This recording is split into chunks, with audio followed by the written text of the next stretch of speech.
guys, myself Shrey Arora and I welcome you all to Study Falcon Current Affairs series, and today we are going to discuss a very crucial topic, that is China-Taiwan relations.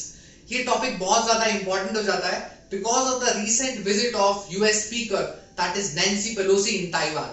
Right, ये आपके competitive examinations के लिए as well as current affairs के लिए बहुत ज्यादा important हो जाता है. And today we are here with that series on this particular topic.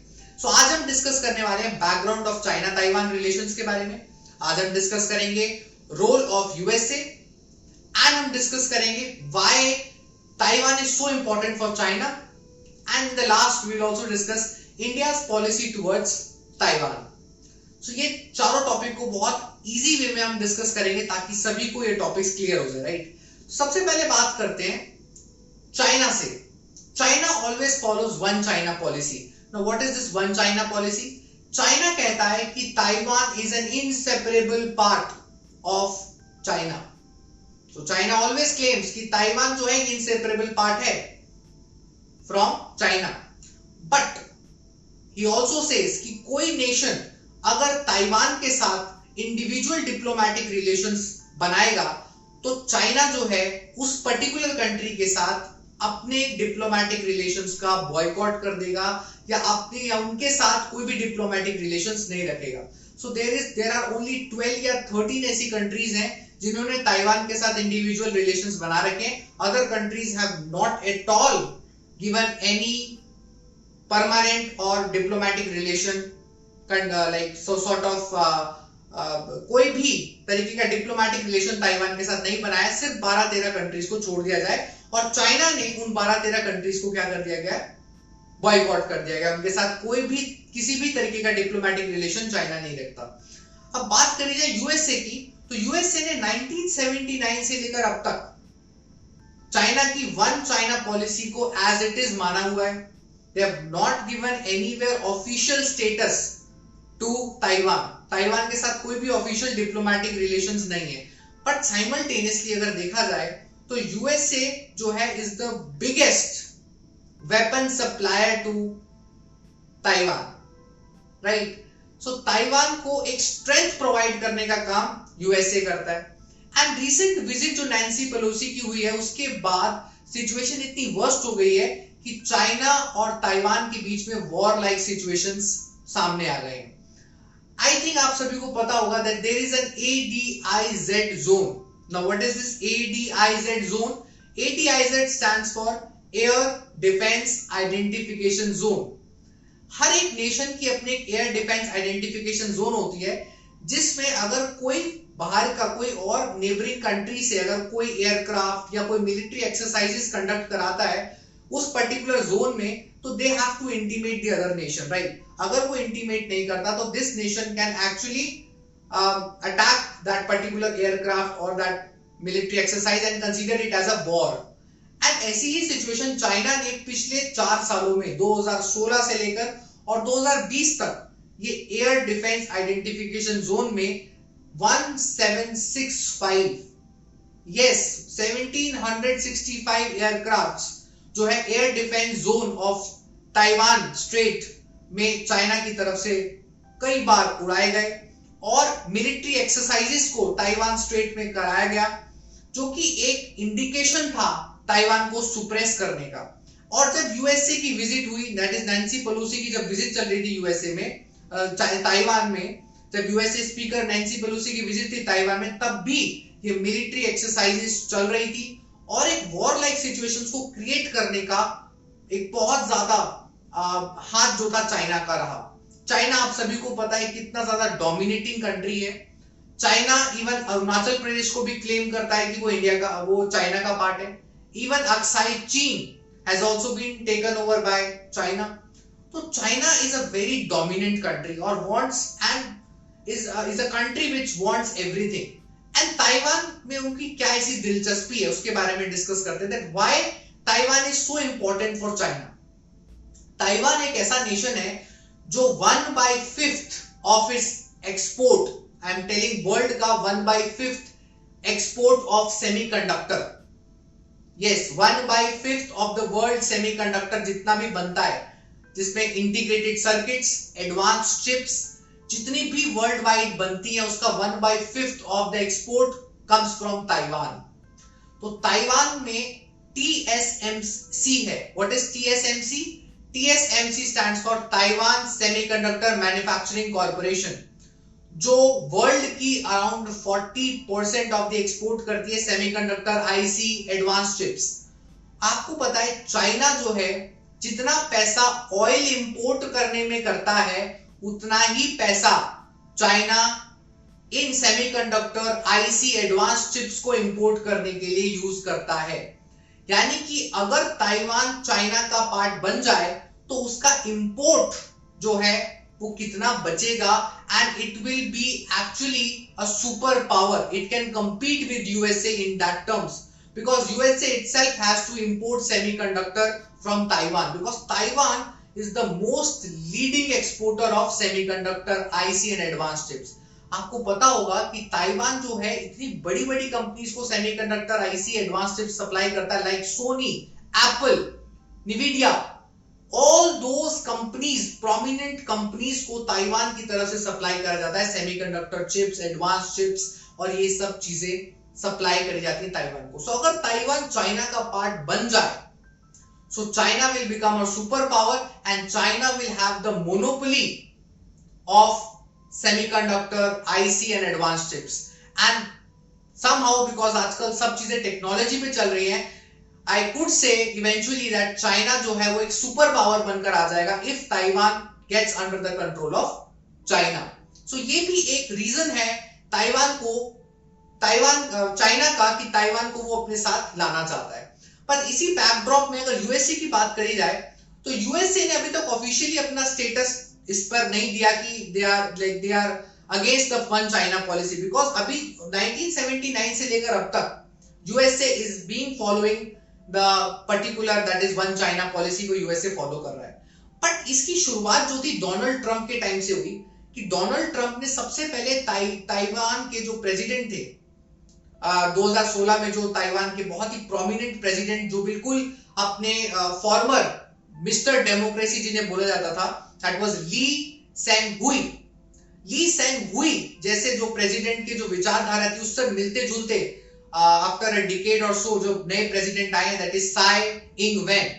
तो साई इंग वेन की जो विचारधारा है दैट इज अबाउट डेमोक्रेसी और सोवरेनिटी। वो चाहते हैं कि चाइना के साथ हम बिल्कुल भी वो रिलेशंस ना रखें, या बिल्कुल भी उनकी एक विचारधारा अलग है जो कि मिस्टर डेमोक्रेसी से मिलती हुई, जिनका नाम मैंने बताया ली सेंग हुई, बिल्कुल उनसे मिलती हुई विचारधारा की वो चाहते हैं कि जो ताइवान है वो एक सोवरेन नेशन बन के रहे, इंडिपेंडेंट नेशन रहे, एंड चाइना का उस पर कोई कंट्रोल ना हो। And even 23 million people which are living in Taiwan they also have the same mindset, क्योंकि डबली अभी उनको रिसेंटली दोबारा इलेक्ट करा गया द सेम जब इलेक्शंस हुए तो साई इंग वेन, जबकि चाइना की तरफ से कितनी बार धमकी दी गई वहां के लोगों को कि आप इसे दोबारा इलेक्ट ना करें वरना ये ताइवान के लिए अच्छा नहीं होगा, वॉर लाइक सिचुएशन होगी। But again despite of all the war, despite of all the धमकियां and all those aspects given from China, फिर भी ताइवान के लोगों ने मिलकर इलेक्ट करा अपने नए लीडर को, जिनका विजन बिल्कुल अपने फॉर्मर लीडर के जैसा है, जिनको इंडिया ने भी मिस्टर डेमोक्रेसी कहा था, जिनका नाम मैंने ऑलरेडी बताया, ली सेंग हुई। तो अभी जो करंट प्रेसिडेंट है उनसे जो बाइडेन की बात भी हुई थी, उसके बाद डोनाल्ड ट्रंप की बात हुई। डोनाल्ड ट्रंप के बाद फिर जब जो बाइडेन आए तो जो बाइडेन के साथ भी ताइवान के प्रेसिडेंट का एक बहुत अच्छा लिंक रहा, और जो बाइडेन का जब इनॉग्रेशन सेरेमनी थी तो इवन ताइवान के ऑफिशियल्स को वहां बुलाया गया, एंड दिस इटसेल्फ शोज कि USA is also interested with Taiwan bilateral relations. तो यूएसए भी चाहता है ताइवान के साथ रिलेशंस को बनाना, but and also simultaneously USA supply भी कर रहा है वेपन्स को, एंड चाइना इस सब को देखकर बहुत ज्यादा एक तरीके से डेस्परेट है और यूएसए के स्टैंड पर बहुत ज्यादा उसे गुस्सा भी आ रहा है, राइट। तो चाइना के प्रेसिडेंट जो शी जिनपिंग है उन्होंने जो बाइडेन से before the visit of Nancy Pelosi बात भी करी, और उन्होंने कहा, और बात पर उन्होंने जब उनसे बात हुई फोन पर तो उन्होंने धमकी भी दी कि आग से खेलने वाले को आग लगती है, इस तरीके से जब वो स्टेटमेंट्स दी गई उसके बाद भी नैन्सी पेलोसी की विजिट हुई, and that's a very different geopolitical situation which is arising after this, a war like situation जो कि अराइज कर रही है। इसके साथ साथ अगर देखा जाए, जैसे मैंने कहा, ताइवान एक बहुत ही इंपॉर्टेंट नेशन हो जाता है। अगर चाइना ताइवान को कैप्चर कर लेता है या ताइवान एक पार्ट बन जाता है चाइना का, तो चाइना का होल्ड जो है इंडो पैसिफिक रीजन में बहुत ज्यादा स्ट्रॉन्ग हो जाएगा। अगर इंडो पैसिफिक रीजन में चाइना का होल्ड बहुत ज्यादा स्ट्रॉन्ग हो जाएगा, सो वो एक सुपर पावर बन जाएगा और फिर वो यूएसए के साथ compete कर सकेगा। उसका कॉम्पिटेंस लेवल बहुत ज्यादा हाई हो जाएगा as compare to other nations, and China की बहुत ज्यादा डोमिनेंस हो जाएगी as compare to other nations. अब बात करते हैं इंडिया के रिलेशंस के बारे में ताइवान के साथ। देखो, इंडिया का रिलेशन आप सभी को पता है ताइवान के साथ कोई ऐसा ऑफिशियल नहीं रहा है, because India also follow the same policy, that is one China policy. India भी अभी तक वही पॉलिसी को फॉलो करता है, that is one China policy. तो इंडिया के कोई ऐसा सिग्निफिकेंट रिलेशंस अगर देखा जाए ताइवान के साथ नहीं है, बट अगर आप देखा जाए तो ताइवान के साथ हमारे रिलेशन धीरे धीरे करके डेवलप हो रहे हैं। लाइक 1995 में सबसे पहली बार हमारे कंट्री में ताइवान इकोनॉमिक कल्चरल कॉरिडोर बनाया गया और ये न्यू दिल्ली में एस्टैब्लिश करा गया। साथ साथ 1995 में ये हुआ, उसके बाद हमारे इंडिया और ताइवान के रिलेशंस में काफी सारे इंप्रूवमेंट देखने को मिले। जैसे हमारे कल्चरल प्रोग्राम्स काफी ज्यादा ताइवान में प्रचलित हुए, जैसे योगा, इवन बॉलीवुड मूवीज ने काफी ज्यादा धूम मचाई ताइवान में। और हमारे जो कुजीन्स थे, हमारा फूड, हमारा culture, because Buddhism is a common culture between us and India and Taiwan. So वो कल्चर एक एमैल्गमेशन जिसे बोलते हैं, वो हुआ ताइवान और इंडिया के बीच में। ये सब चीजें धीरे धीरे करके इंप्रूव हो रही है। अगर बात करी जाए ताइवान और इंडिया के रिलेशंस के बारे में, तो एक सबसे पॉजिटिव एस्पेक्ट जो देखने को मिलता है वो है कि हमारे प्रेसिडेंट का जब हमारे प्राइम मिनिस्टर का इनॉग्रेशन हुआ था, तो उस समय भी हमारे प्राइम मिनिस्टर ने ताइवान के ऑफिशियल्स को बुलाया और इवन ताइवान को एक प्रोमिनेंट हिस्सेदारी बनाया गया। आफ्टर द गलवान क्लैशेस, उसके बाद तो ताइवान के साथ रिलेशंस में काफी एनहेंसमेंट है। आगे की बात करें तो अब क्योंकि चाइना के साथ हमारे रिलेशंस आप सभी को पता है कितने क्लैशेस चल रहे हैं, और गलवान क्लैश के बाद तो इवन हमारे relation with China has deteriorated, and हमने ताइवान के साथ अपने रिलेशंस को सुधारने का प्रयास जारी रखा है। तो अब सीइंग द बैकड्रॉप अगर मैं देखूं तो चाइना पाकिस्तान के साथ CPEC के बारे में बात कर रहा है, that is China Pakistan economic corridor. जब चाइना जो है हमारे पाकिस्तान ऑक्यूपाइड कश्मीर पर इतना ज्यादा इन्वॉल्वमेंट रख रहा है, CPEC को बनाने की तरफ आगे जा रहा है, तो why not India should also focus on building some bilateral relation or some relations with Taiwan, so that जो एक इन्फ्लुएंस है इंडिया का विद ताइवान के साथ एक रिलेशन और वन चाइना पॉलिसी को एक तरीके से धीरे धीरे करके समय के अनुसार उसको खत्म करना is also one of the prominent step that India should take forward, because China is also making a lot of influence in Pakistan occupied Kashmir by that CPEC, as you know, as I've already discussed, that China Pakistan economic corridor.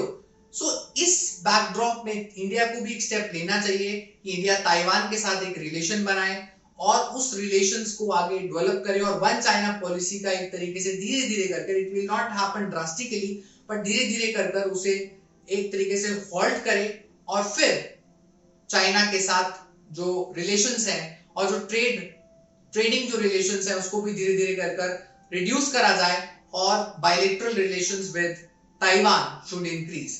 तो इस particular lecture series का जो एक crux जो था वो यही था कि इंडिया को भी अपने रिलेशन जो है ताइवान के साथ इंप्रूव करने चाहिए, so that India could also gain benefit out of the particular things that can be obtained from Taiwan, that is semiconductor, IC and advanced chips, because of the India's vision of Make in India, I think, which can only be fulfilled if Taiwan, we have a good bilateral trading relations with Taiwan. So this was all about this particular lecture.